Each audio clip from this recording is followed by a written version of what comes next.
నమస్తే. నారా లోకేష్ గారు ఆంధ్రప్రదేశ్ మాజీ సీఎం అయిన జగన్ గారికి అయితే సవాల్ విసిరారు. నారా లోకేష్ గారు రాజీనామాకైనా సిద్ధము. ఏదైతే జగన్ గారు పదే పదే ఊర్సా ప్రైవేట్ లిమిటెడ్ కంపెనీకి సంబంధించిన వ్యవహారం ఏవైతే ఉందో వాటి మీద విమర్శిస్తా ఉన్నారు. కూటమి గవర్నమెంట్ వచ్చిన తర్వాత రూపాయికి ఇడ్లీ కొనలేము గానీ రూపాయికి భూములైతే ఇస్తా ఉన్నారు. ఊర్సా ప్రైవేట్ లిమిటెడ్‌కి ప్రభుత్వ సంబంధించిన భూములను ఇస్తా ఉన్నారు. ప్రభుత్వ సంబంధించిన ఏదైతే ప్రజలకు సంబంధించిన ధనాన్ని దోచిపెడతా ఉన్నారన్నట్టుగా పదే పదే విషయాలైతే మరి ఆరోపిస్తా ఉన్నారు జగన్ గారు. వీటిపైన నారా లోకేష్ గారైతే స్పందించారు. వాటిపైన ఏవైతే నువ్వు ఆరోపించే వాటేవైతే ఉన్నాయో వాటి మీద మాకు సాక్ష్యాలు చూయించండి. మీరు అవన్నీ ఏవైతే మీరు ఆరోపణలు చేస్తా ఉన్నారో వాటి మీద సాక్ష్యాలు చూపిస్తే నేను రాజీనామా చేస్తా, రాజకీయాల నుండి తప్పుకుంటా అని కూడా బలంగా మరి నారా లోకేష్ గారు అయితే చెప్తున్న పరిస్థితి కనబడుతుంది. మరి జగన్ గారు ఈ సవాల్ని స్వీకరిస్తాడా లేదా అని మనం ఆలోచిస్తే ఖచ్చితంగా ససేమిరా అంటారు. ఎందుకంటే కూటమి గవర్నమెంట్ వచ్చిన కాంచెలి జగన్ గారు ఏదో అనాలి, నేను వార్తల్లో కనిపించాలి, లేకుంటే ప్రజలు నన్ను మర్చిపోతారేమో, లేకుంటే ఈ ప్రజల అండ నేను ఉన్నాను అని చెప్పుకునే విధంగా తను ప్రతిసారి కూడా విమర్శించే క్రమంలో అనేక ఆరోపణలు కూటమి గవర్నమెంట్ మీద అయితే చేస్తా ఉన్నారు. అందులో భాగంగానే ఇప్పుడు కూడా ఊర్సా ప్రైవేట్ లిమిటెడ్ కంపెనీకి సంబంధించిన వ్యవహారం కూడా కొంతవరకైతే వెల్లడించారు. గతంలో కూడా చంద్రబాబు నాయుడు చాలా విజన్ ఉన్న వ్యక్తి. తను అనేక పరిశ్రమలు ఆంధ్రప్రదేశ్‌కి తీసుకురావాలని ప్రయత్నాలు చేశారు. లూలు మాల్ లాంటి మాల్‌లను కూడా తీసుకొచ్చే ప్రయత్నం చేశారు. కానీ జగన్ గారు వాటి మీద అనేక ఆరోపణలు పెట్టేసి ప్రజలకి కొంత అపనిందలు, అంటే అక్కడ లేనిది ఉన్నట్టుగా, ఉన్నది లేనట్టుగా తనైతే చూయించేసి ప్రజల్లో మరి కొంత వ్యతిరేకత అయితే టీడీపీకి అయితే గతంలో తీసుకొనొచ్చారు. ఏవైతే లూలు మాల్ లాంటి ఏవైతే పెద్ద పెద్ద సంస్థలు ఉన్నాయో వేరే రాష్ట్రాలకి తరలిపోయే పరిస్థితి అయితే అప్పుడైతే కనిపించింది. ఇప్పుడు కూడా అదే విధంగా కొన్ని పెట్టుబడులు తీసుకొస్తాము, అమరావతిని ఏదైతే ఫ్యూచర్ సిటీగా మారబోతా ఉంది, రాజధానిగా అమరావతి ఉండబోతా ఉంది, దాంట్లో భాగంగానే కొన్ని పెట్టుబడులు తీసుకొని వస్తామని అటు చంద్రబాబు నాయుడు చెప్తున్న తరుణంలో జగన్ గారు పదే పదే విమర్శిస్తా ఉన్నారు. ఈ అంశాలపైన సీరియస్ తీసుకున్న నారా లోకేష్ గారు అయితే కొంతవరకు ఫైర్ అయినట్టు కూడా కనబడతా ఉంది.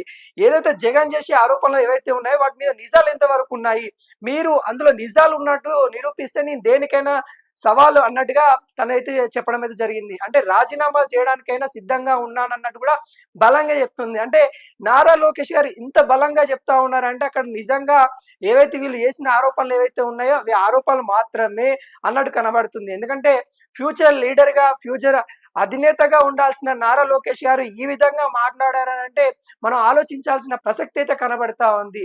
ఏదైతే ఆంధ్రప్రదేశ్ సంబంధించిన పలు అంశాలపైన జగన్ గారు కూడా గతంలో కూడా చాలా విమర్శలు చేశారు. కూటమి గవర్నమెంట్ మీద గానీ, పవన్ కళ్యాణ్ మీద గానీ అనేక విమర్శలు చేశారు. ఏ పెట్టుబడి తీసుకొచ్చినా గానీ ఈయన విమర్శలతోనే అయితే సరిపోతా ఉంది. మరి అధికారం పోయిన తర్వాత జగన్ గారికి కొంతవరకైతే మరి తట్టుకోలేకపోయిన పరిస్థితి కనబడుతుంది. ఎందుకంటే విమర్శిస్తూనే ఉన్నాడు. ప్రతినిత్యం మరి ప్రజలకు ఏదన్నా ఇబ్బందైన వెళ్ళని సిట్యుయేషన్‌లో ప్రజలకు సంబంధించిన వాటిలలో వెళ్ళాలి. ఒక అపోజిట్ లీడర్‌గా తనకి ప్రతిపక్ష నేత అవకాశం లేకపోయినా గానీ, ఒక పార్టీ అధినేతగా, మాజీ సీఎంగా ప్రజల పక్షాన నుండి కొట్లాడాల్సిన సమయంలో అనేక నిందలు చేసుకుంటూ నవ్వుల పాలైతా ఉన్నారు జగన్ గారు.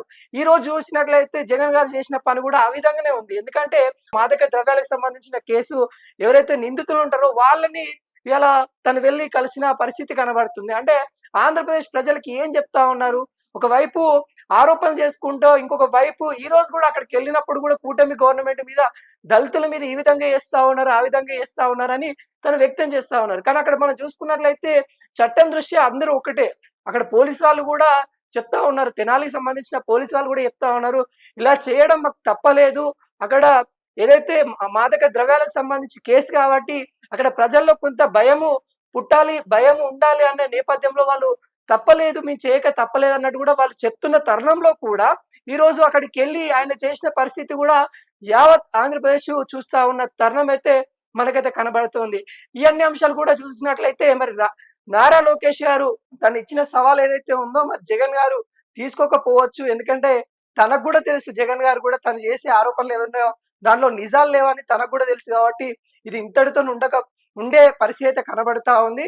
ఏది ఏమైనా కానీ మరి చూడబోవాలి, మరి మాజీ సీఎం అయిన మరి జగన్ గారు మరి ఎలా స్పందిస్తారు ఈ అంశాలపైన అనేది మనమైతే ముందు చూడబోవాలి.